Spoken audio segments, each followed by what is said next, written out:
What are you doing today, Kyle? Well, I'm glad you asked. I'm hurting this morning, didn't get no sleep. I fell on my escalator last night and I sprung my wrist and I did not sleep at all last night. It was throbbing. I was having cold chills. I'm talking about my whole body was shaking like convulsions. I took 5 hot showers and it still wouldn't stop. About 2 o'clock I finally fell asleep, I guess. Then I was right back up at 3 o'clock to come to work. But anyway, what we're doing today is we're digging a core for the dam. And of course, you can't build no core with pouring in water. It's coming up from the ground. So now we got the engineers telling us what to do. So, probably just gonna fill it in and hope for the best. But it's in the slope bank anyway, so it's not really a dam, but that's what they call for, so that's what we're gonna do.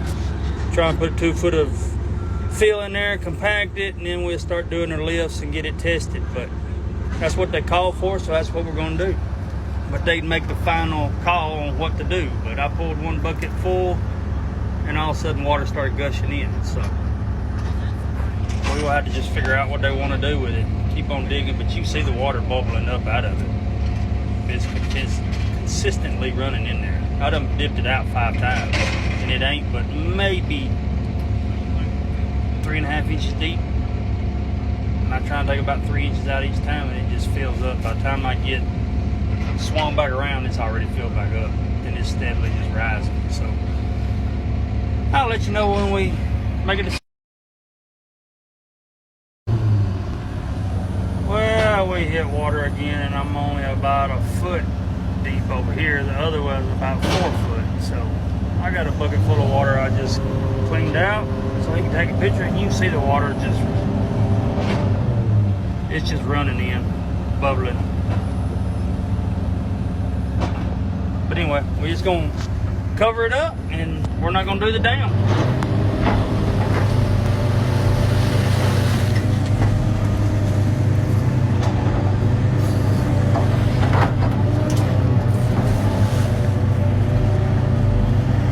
So we're gonna take all that material and put it back in here, and we're only gonna build the dam on that hard rock.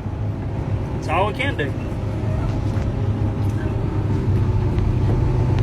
So, once I get all this ready for the red dirt, I'll be back. And of course, for a core, if you don't know what a core is supposed to do, it's supposed to be pretty much like that ledge. Wherever your natural ground is, you're supposed to protrude down across, back up, like you're digging a footing or a basement or a big old hole in the ground. So the water, whenever the water flows, it will have to hit what you compacted, go down to the depth that you started at, go under the clay or good material, and then raise straight back up and then flow out. Instead of if it was on flat ground and you just started putting that red clay on top of this, the water would just go straight up under it, and it could move the whole dam if it wanted to at enough force. Well, right now water's going everywhere, so it's going to leak, which that's what you want, but you don't want to wash the dam out. But most times you don't put a dam inside of a hill, because you let the hill be the dam. You only do it on that spot where the excavator is right now, and that's where our structure is going to be. 48-inch riser with a 24-inch hole, and then it's going to excel into a 6-inch pipe. Water's going to drain over. Water's going to go over the top into the box and then out. But engineers have their own way of doing things and paperwork. As you know, some of the people that know this, their ideas on paper works perfectly, but when you get out here in the natural ground, it don't. And as you can see, that's one humongous piece of rock. It goes all the way out to that spot there, and it goes to here, it goes out to here, here. It's just like a shelf of rock. That big old dry spot is nothing but rock. They want it out so they can hold more contaminants, but you can't get it up. They don't want to pay to get all that out. So it's the same principle with this hole right here. They want you to get this water out, but there's no way to get the water out because it's coming up from the ground. So now they have to go back to their paperwork and say, what's going to work best for us and make everybody happy. But anyway, that's what we are dealing with now. And once we get over there into the red dirt, we will dig it up. But my wrist is feeling a little bit better, thank the Lord. I'm just ready for 7:30 tonight.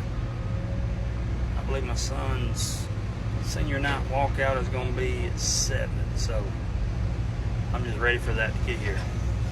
So I'm going to try and hold it in tonight, show him that your daddy ain't going to have to cry all the time, but that's my only child, so I'm going to let them flow if I need to let them flow. I'm going to hold them in if I need to hold them in.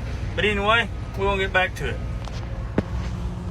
Alrighty, we got us a game plan now. They finally okayed everything for us to do, but I'll open the door and let you see.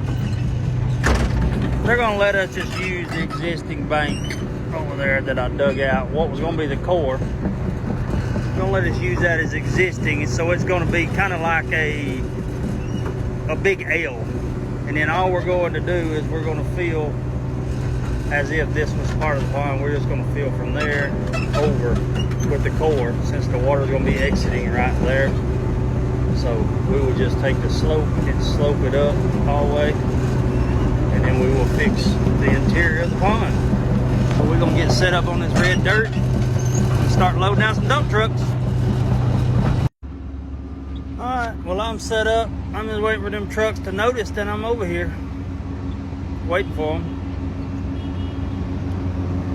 I'll just reach back behind me and I will dig as deep as I can possibly dig and get as much of this red clay out of here as I possibly can. And they're going to carry it over to Stanley and let him fill from that spot all the way over to ditch. That's the game plan. We'll see how it works. It may not. And of course, since I've been on the phone, they're still over there. Well, we got our first load dumped in. I ain't gonna keep on showing you each load, but I will try and show you the end of the process at the end of the day when we finish. That little dozer ain't gonna be able to keep up with me, but to give them time to pack it down. So they'll put a little bit layer down, and then they will pack it. Probably put the first layer in there 2 foot, and then they'll pack it and then wait for the testing people to get here and start testing the dirt 3 times in 75 feet. It's crazy, but that's what they want. But anyway, that's going to be the gist of it. Well, it's been about 3 hours, maybe a little bit more, going on 4, and this is what I got to deal with. I've hauled 5 loads of dirt because it's such a short field. Yeah. Can't get it to go off. Run it, we need the dirt. And it's giving me a headache. I cut it off as long as I can. But my phone's dead, so I gotta have a charger. So it's back and forth. Anyway, here comes the next load. So this makes either 6 or 7. I'll fire it up since I'm on here. They won't even pick up now. It'll kick it in a second. They are almost flush. "75 feet. Having to build it up about 2.5, 3 foot. But anyway, that's what we're doing today. I got about 45 more seconds and the video will end. Well, I'm headed home. We didn't get much more dirt. Tractor finally just went down, so I'm headed to the house to get a shower and then go see my boy play his senior night. I got a 2-hour drive ahead of me, so I'm eastbound and down.